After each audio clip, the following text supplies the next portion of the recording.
darker out here than I was expecting. Let's see if I can make it a little brighter somehow. Nope, doesn't look like it. But what a trade we missed today, guys. PTI is gonna burn a hole into my soul, I think, because we totally had that trade today on a CEI. I don't know why I didn't just stick with the original plan, but I don't really regret it because PTI had such a nice setup. We had the 5-minute pullback. Everything was looking really good. Good dollar volume. It was probably the second one I would have picked on the day. So everything was looking fine. I should have just been a little bit, I don't know. I don't really regret anything. It's just kind of really annoying because the one we wanted to would have been a perfect entry at 2.02. And then it ripped up 14% in like 3 minutes. That would have been such a nice account grower today, but then we hit the one that wasn't really moving. So that's a little unfortunate, and we cut our losses quickly. But let's go back on the chart. I'm gonna do a little bit more of my walk, go back and let's see where the stock is at now, both of them, and what could have been done today to make it a really nice green profitable day. Good news is we're still up on the month, and we're actually doing better than last month already. We're more profitable than all of November already in December, so things are looking good. Again, sorry it's super dark here. So let's go over to the trading screens.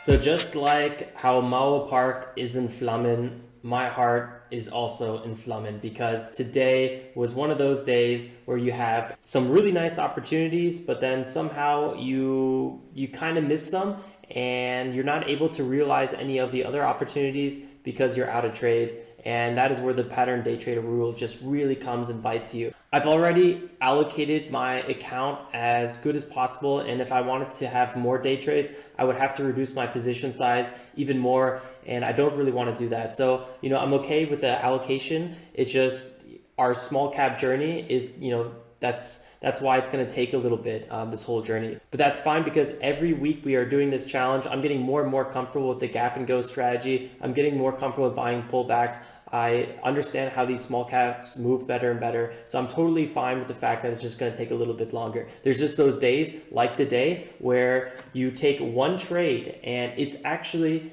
we'll talk about it in a second. It was a good trade. And I would have been up super profitable on it if I just held, but it was just the wrong timing. So that's really it. On our watch list, we had CEI.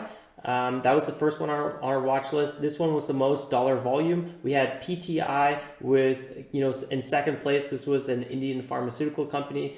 And then we were also looking at BCRX, which didn't really do anything today, and I was not watching it at all. So first thing that happened was CEI was on our gap scanner. It was up about 100% pre-market, and it was looking really good. And the reason I want to talk a little bit more about the pre-market is because we had a nice limit order here. And I don't really want to say we missed it because I moved my limit order and kind of got out of this potential trade. But we had, and let me just go back a little further so we can see the volume here. But we had an initial pullback here after a big rally. This was a pretty big dip. I mean, this was about 30% from its highs. A pretty strong pullback from this area. And then we had a secondary pullback in this area, big volume again. But the third pullback, the volume really faded, and then we started moving to the upside. So I was thinking, okay, back in this area, there's big support forming, a lot of buyers coming in. Now this might be time for a reversal. So I had my original order at 169, but I was feeling a little uncomfortable because I haven't traded pre-market in quite some time. I don't even remember the last time I traded pre-market. So I was a little hesitant, and as the price moved down, I actually went ahead and got out of this. I removed my limit order, and as you can see, that was a big mistake. I should have just left that limit order in there. I probably would have got out though right here. Took probably like a 7 or 8% profit, and this would have been a nice little gainer. And the best part about that is I would have been done with trading for the rest of the day. I would have made 9% or 8% or something like that before the market even opened, had my one trade of the day and been done and just moved on. But let's see what I could have done. And I was talking about this quite extensively this morning. So here we break to the upside, we break past these former highs, and we have our first pullback right here. This would have been the entry to do. I missed this entry, and I was talking about it a lot. I was like, this could be a really good entry. We had big volume coming in here. Everything was looking so good. And then we had this pullback, nice little bounce in this area, and I was waiting for another pullback here. We kind of missed this pullback because my limit order was at 202, which is fine. It didn't bother me too much because I thought, there's a good chance we'll have another pullback, and that's exactly what happened. I had an order here at 2.02, and then I removed it. And I'll tell you why I removed it. Because I was looking now at PTI, and PTI, it had a few things going for it, and I don't really regret this trade. And ultimately, this trade would have actually worked out in our favor.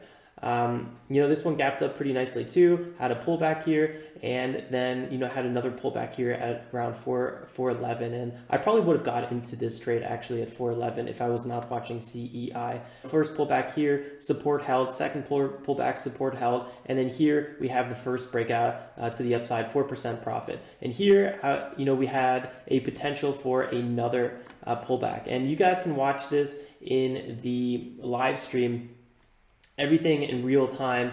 In the first pinned comment on the live stream, you'll see exactly, I timestamp where this trade starts, so you don't have to watch the whole thing if you don't want to. Yeah, so we were, building some momentum here. I was waiting for, break to the upside, but then we cracked. I instantly got out of the trade. I probably could have got out a little quicker, but I don't know. I really, this thing was it's a larger small cap. I mean, with the shares outstanding 51 million. So I was pretty confident that this thing wouldn't crash super fast. That's why I held a little bit longer. But then, support came here, and at the 4.2 area, former breakout zone. I always say former breakout zones are amazing for new entries. And what do you know? It worked. It could have worked like perfect. And if you miss this former breakout zone as an entry, here we have a break to the upside and then a pullback. This would have been a really, really nice entry as well, because we have a breakout with new volume, and then there's usually always a nice little pullback, and this pullback would have got you 9-10% profit. So this is a really nice trade. I mean, I probably would have not held all 9%, but just goes to show that we were kind of right, but our timing was off, and it's a little annoying. It's a little annoying because not just did we miss CEI, which would have been a phenomenal trade, but we also missed PTI, which could have been a good trade as well. And then, I don't know, just a little stressful, I guess you can say. CEI is still running. I mean, we just had a big crash down here. I'd probably be looking to dip buy, honestly, if we had a trade. But yeah, I mean, this thing rallied so hard. So that could have been 40% move. Whew, I don't even want to look at it. That's why I went for a walk later today, because I was like, man, that is stressful. Right now, just super nice bounce potential on this one. Well, guys, that's it. What are you going to do? That's trading. You win some, you lose some. I just really got to get more comfortable with the fact that I sometimes only have 1 or 2 trades, unless I wanted to switch my broker, go to an offshore broker where I can do more trading, because right now I'm under the pattern day trader rule. So I'm limited to the amount of trades I can do. And I already maxed out basically my account by separating some cash account and also going into a margin account. So having 2 accounts I'm trading with, which is its own hurdle. I think overall today really wasn't that bad of a day. I pulled the trigger too early on something that I should have let run a little bit, to kind of give me more confirmations. It's a little stressful because in the last few days, I missed so many opportunities because I was too conservative. And kind of today was that one time I was like, okay, this looks good. I'm going to be a little bit more aggressive.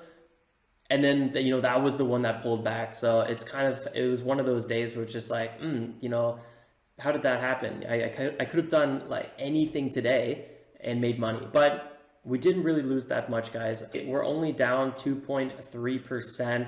It really wasn't that bad of a day. We're still up on the week, and on this month, we're actually doing better than all of November. So everything's looking good. I'm getting way more comfortable trading this strategy, and I like this slow but consistent progress that we're having. So, things are looking good. Days like today happen, and tomorrow we're going to be right back at it. If you enjoyed this video, don't forget to leave a like. And guys, if you are new here, I would love to have you join me for this $25,000 trading challenge. I go live every morning at 9:15 where we build the watch list together, and then we trade the opening bell for about 30 to 45 minutes, sometimes longer depending on the setup. And then I come out with a trading recap video just like the one you're watching now. That usually starts with a little bit of an adventure around wherever I am. Check out the videos from last week where I'm still in Florida. They're much, much more colorful than these videos. But Berlin also has its own charm. I'll see you guys tomorrow. Till next time, stay safe and make some awesome trades.